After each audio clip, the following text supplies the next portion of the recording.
Conversion disorder is a strange psychological phenomena because it's entirely mental but it still produces physical symptoms.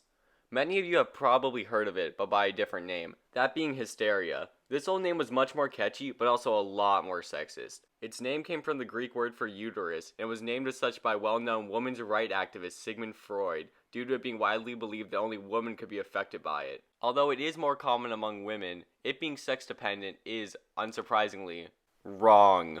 As conversion disorder has nothing to do with uteruses and everything to do with a person's mental state.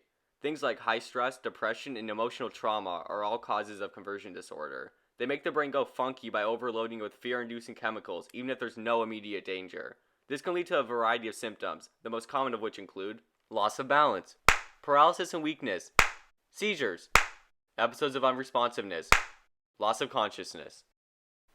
Because these symptoms stem from psychological issues, the best way to combat them is through the use of therapy. Depending on what symptoms you're experiencing, you should seek out behavioral therapy, hypnosis, speech therapy, or physical therapy. The best one depends on what you need. And if you want to prevent ever needing to get help for conversion disorder, there are a lot of ways of preventing it. Going to therapy for emotional trauma. Keeping your relationships healthy. Just not having emotional trauma. Yeah, so it's all pretty manageable stuff to do. But if there is someone in your life that was foolish enough to have emotional trauma, then there are ways you can support them.